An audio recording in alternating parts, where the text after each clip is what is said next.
to World AIP, the channel dedicated to helping you implement the Autoimmune Protocol. I am certified AIP coach Stacy, and today's video is baby step 3 to how to start AIP and baby steps. If you haven't already seen baby steps 1 and 2, I'm going to link to those in the description below. And if going cold turkey is more your thing and you just want to dive in, I'm going to link to my how to start AIP in 4 steps video. So on baby step 3, you're going to stock your kitchen and your pantry, the things that don't go bad. You can take your time collecting these and basically get everything prepared in order for your first batch cook and the next baby step. Now's a good time to clean out your freezer. Maybe you can start using some stuff you have in your freezer to make a little room. Get rid of some of the more yucky or standard American diet things if you've got like frozen waffles in there or whatever. One thing that was very useful to me to have when I started AIP was a separate freezer, and I got mine on Craigslist for $80, so you don't have to spend hundreds of dollars. Go on OfferUp. If you decide you want to get your freezer, now would be a good time. You're also going to want to make some room in your kitchen cabinets, because in this step you're going to be buying your pantry staples. So, kitchen essentials. You will need storage containers for batch cooking, and the most economical way that I know to do this, and the way I do it personally, is mason jars. I've never had an issue freezing my food in the mason jars. I leave a little room on the top. I will say that you can get 2 different types of tops for the mason jars, and I love these plastic BPA-free tops for using in the fridge because there's only one piece. But if you're freezing, you're better off using the metal tops that come free with the mason jar. But these are cool. I'll link to where you can get everything I mentioned. I'll put a link in the description what sizes to get. I use the 4-ounce size, which is little for like sauces or dressings or something like that. Although I have to say, the 8-ounce size is fine for like a salad dressing or sauce too. So these are optional. And when you're first starting out, you don't have to go crazy and get every size. You're gonna want these 8-ounce sizes because this is the perfect size for your first protein batch cook. You're gonna want a bunch of these. Honestly, I would get, like they come in a 12-pack, I'd get 4 of the 12 packs. I'd get 48 of them. Because when you're doing a big batch cook of something like meatballs, you know, a bunch of pounds of meat, they're indispensable. And you will need the 16-ounce. So I wish someone had told me this when I started. The 16-ounce mason jars come in 2 varieties, a wide mouth and a narrow mouth. I don't know if you can see the difference. This holds the same amount, but this is kind of shaped like a tomato sauce jar, where this one, these are so much easier to clean. This might look cute and look like an authentic tomato sauce jar. And if you have a dishwasher, then whatever, it's cute. These are way easier to clean. Just, I like the wide mouth. And I find this size also indispensable because you can put a full AIP meal in here. You could do your sauteed veggies and your carbs and your meat, and this will pretty much hold 1 frozen meal. I mean, you'll probably be fine with a dozen of these to start with. And there's another size, and that's the big 32-ounce. And you don't have to concern yourself with grabbing these unless you plan on making a bunch of stock or bone broth. Recap, get lots and lots and lots and lots of the 8-ounce jars, at least get a couple dozen, and a 12-pack of these 16-ouncers. That should start you off on the right foot for storage. You are also going to want to make sure you have plenty of BPA-free storage bags, and freezer size, quart size, and sandwich size, and even better if you can get the silicone storage bags. I like them, although I do find that my food has gotten freezer burnt in them, so I tend to use them more for, like, if I make fish wrapped in parchment, I'll put the parchment fish in there. It's an evolving science trying to get away from the plastic. At least minimum get BPA free plastic. Ice cube trays. I use ice cube trays for everything. Buy a bunch of ice cube trays. Go to the dollar store. Okay, they're cheap plastic. The silicone ones are way better. If you're getting the cheap plastic ones, just don't put anything acidic or hot in them. I use ice cube trays to freeze leftover cubes of coconut milk or stock because you can throw it in a dish when you're cooking. I use it to freeze individual clams and oysters so I can throw those into a stir fry. I'll use it to portion out things like guacamole. I'll even put, you know, a little bit of my no tomato marinara in them so I can throw a couple of cubes of that into whatever I'm cooking. You can also use these trays for making AIP gummies and fat bombs. If you were eating a lot of nuts before AIP as snacks, fat bombs are a great alternative. You can make those in your ice cube trays. So yeah, Get as many ice cube trays as you feel like spending the money on. Okay, for your kitchen, you don't need an Instant Pot. I know all these bloggers and all, they're like Instant Pot. I have one, I use it, but you don't need it when you're starting out unless you have the money. If your budget is okay with that, if you're like, I just want to go all in and get all the AIP things and make my life easy, then grab an Instant Pot. But if you're on a budget or you want to spend more of the money on like quality meats and seafood, you don't need an Instant Pot. All you need is a crock pot, and they are really cheap. Like any old random old crock pot, slow cooker you can get at Walmart. I mean, I think they start at like 20 bucks, especially if you don't know how to cook. If you don't know how to cook, you don't need to know how to cook. All you need is a crock pot. Basically, you take your crock pot, and I'm going to talk about this more in the next step, but you basically throw a hunk of meat in it, meat or poultry or whatever, and a little liquid, and then you just like set it on low and go to bed. You have delicious food. I'm not kidding. I know it sounds oversimplified. It's not. Just grab a crock pot. One of the things that I used a lot when I started AIP and after my Ninja broke, before I got my new food processor, I used my little mini Ninja chopper. I'm gonna link to below to where you can get one of those. It was like $30. I think, no, I got mine for 20, but I think now they're like 30. But I mean, it's small, but you can use it to chop veggies. You can make a salsa, no tomato salsa, or you can make nut butters in this thing. I literally put like shredded coconut flakes, and you process it long enough, you have coconut butter. It does what a food processor does. It's just little. You don't need it, but it's a really cool little gadget for that price point. Parchment paper. Parchment paper looks a lot like wax paper. It's not the same. They are not interchangeable. You cannot cook in the oven with wax paper. So you have to make sure it says parchment. These cookie baking sheets, I'm gonna link to where you can find these. This is the perfect size to make perfectly cooked, easy fish. We're gonna go over this in baby step 4. But these are great, very convenient. Grab some parchment paper in whatever form you're able to find it in. You will definitely use that a lot, and I'm gonna show you how later. And if you're brand new to cooking and you don't have any pots and pans, the very bare minimum that you'll need is a good skillet and a good pot to boil things in. For the skillet, you don't want non-stick coating. That stuff's like toxic. So you basically cast iron, which I personally, and so many people love cast iron. I've never gotten the hang out of cooking with it, but so many people do. So I don't know. I have very little patience, so I don't know if that's something to do with it. I've had a lot of luck with stainless steel. I'm gonna link to where what pan I use. The only thing with stainless steel, you just got to make sure the pan is nicely oiled, which is fine. That's easy to do. That's how we make our food delicious on AIP, is with, you know, healthy fats. So. And liquid too. You could use liquid to do the same thing. Because if you're used to cooking everything in a non-stick skillet, you might struggle with that at first, but it's really easy learning curve. Yeah, skillet and a soup pot.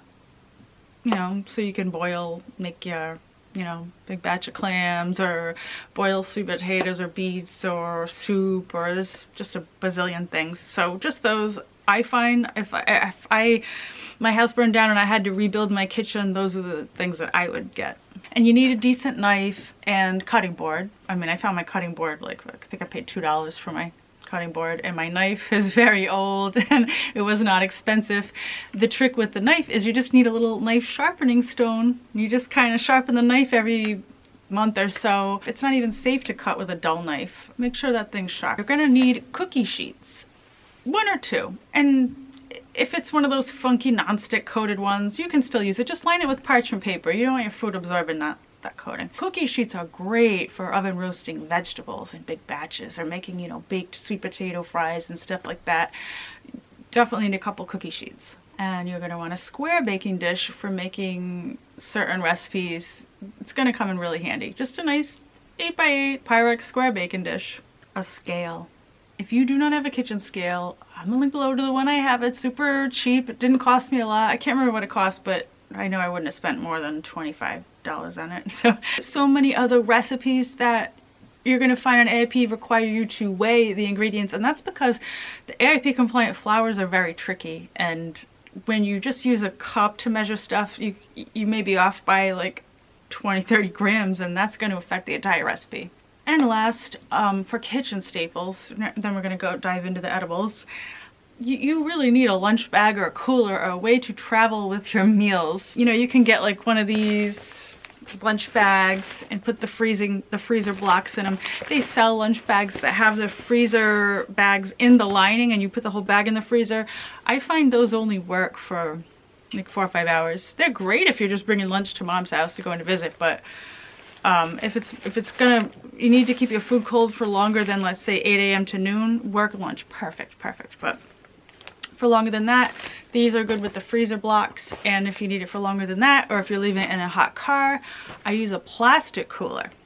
I'll take like one of these bags with the freezer packs in it, and then I'll stick this in the plastic cooler and seal that, because that's really like double insulated, and the plastic hard coolers insulate better. But just make sure you have a way to bring food with you and keep it cold. Let's move on to more fun things, like things we can eat. You are going to need some kind of AIP compliant oil for cooking and for drizzling and flavoring and dressings and sauces and things like that. I would definitely recommend buying some coconut oil. If you do not like the taste of coconut oil, just make sure it says refined. You will not taste coconut, I swear to you. And you can use that for high heat cooking and baking. And you also probably want to have like an oil you can drizzle over a salad, like an olive oil. You could get some avocado oil. You don't need all of the oils.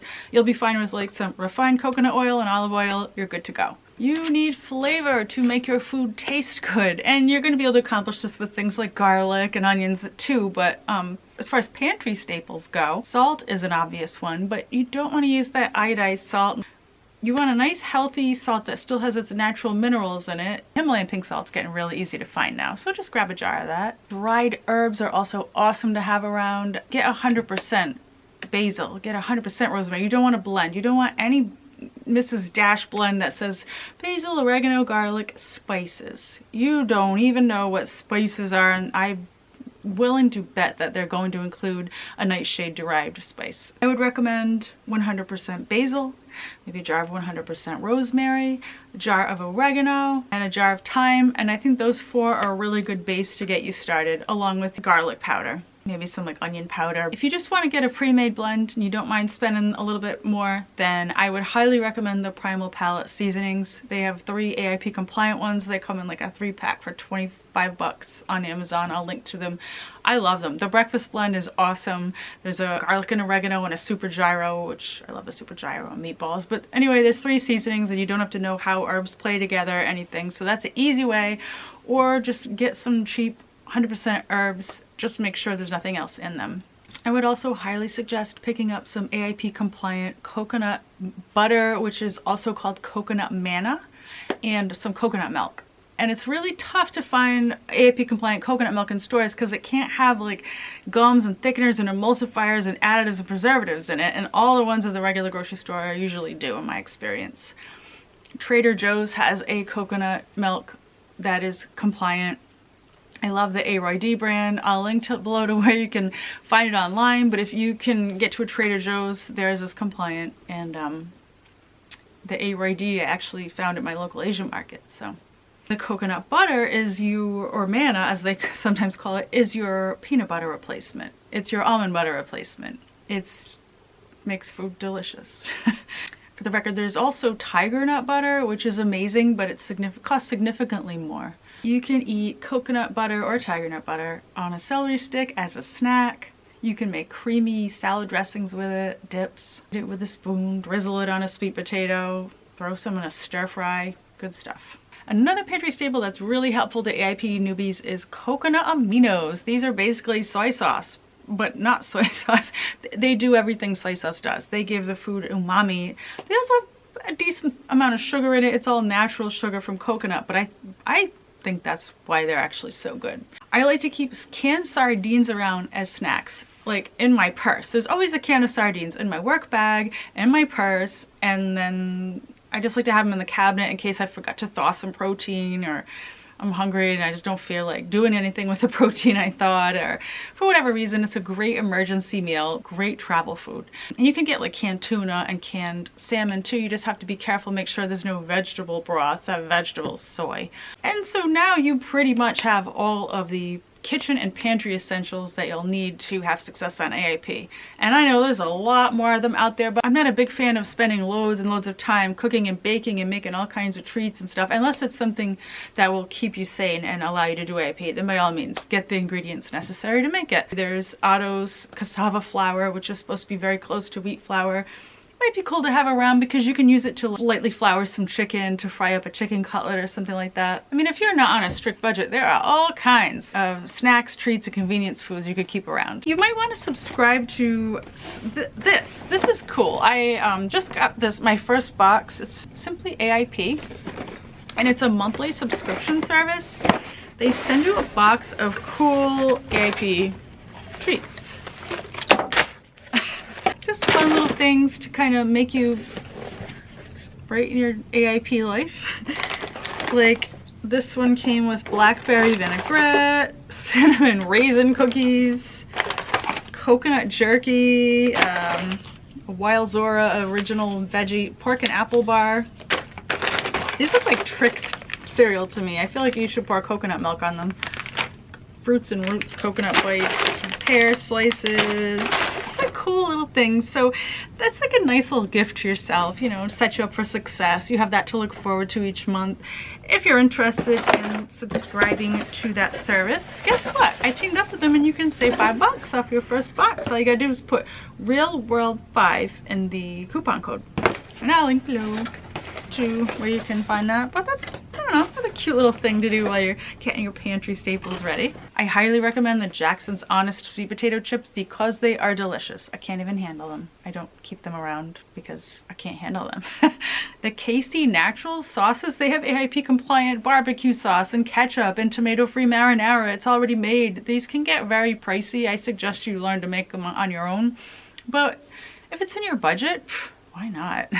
If you like to cook and you think you're going to want to be making some no tomato sauce and ketchup, barbecue sauce, tamarind paste, I'd pick some of that up. There's a link below to that. And unsweetened coconut flakes are great to have around. They have them at Trader Joe's and they're cheap.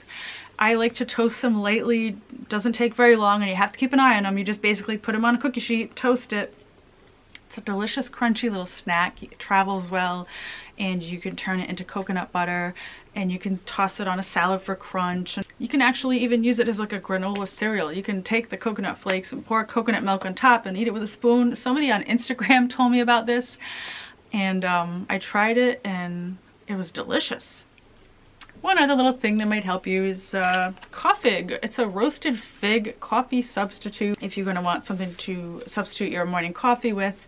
And I also use this in my AIP barbecue sauce recipe, so it's handy for that too. So there you go, that's step 3. I know I'm saying step and there's like 4 different things, 5 different things. Each step is not a singular thing, it's just a series of things that you're doing in that process towards getting on AIP. So basically step 3, make a little room in the freezer, make a little room in the pantry, get your kitchen staples in order, your pantry staples, and you can take as long as you need to do that. It doesn't have to be in 1 week, it doesn't have to be in 2 weeks, just do what you can with your budget. I also want to mention here that AIP is not just about making dietary changes, lifestyle is also super important. And in baby step 1, we covered social support. This week I'd like you to think about how you can reduce stress in your life because stress is going to make all your efforts not as helpful. I mean, if you eat the perfect AIP diet, but you're in a horrible, unhealthy relationship and a job you hate and you have a 2-hour commute to work and traffic, then I don't know how much the AIP food part will help you. So just take a look at where you're stressed out in life, and sometimes you can't remove the stress. And in that case, maybe it would be helpful to reframe it, at least adjust your attitude towards it. You know, maybe learning to say no to obligations can be helpful. Freeing up a little more time for some self-care. If there are toxic people in your life, try to separate yourself as much as you can from them. Sometimes you can't, but try to minimize exposure to toxic people because they're like poison. Maybe meditation's more your thing, spirituality. Maybe you're like me and you need to bang away on the drums for a few hours. Whatever it is that helps you de-stress, do it. What are your biggest sources of chronic stress? Let me know in the comments below. Let's see if maybe we can brainstorm some ways to help you with it. If you want to see some behind the scenes clips from my everyday life or what I'm cooking today or what I bought at the grocery store, or you can see those on Lens. It's a feature of Patreon, but it's free to the public. You don't have to be a patron to view them. It's very much like an Instagram stories or a Snapchat. And if you do want to be a patron, I put out a Patreon exclusive video once a month for anyone that pledges $2 or more. You know, just a way to show a little love to my supporters. I hope you enjoyed this video, and I hope to see you soon. Until then, be healthy.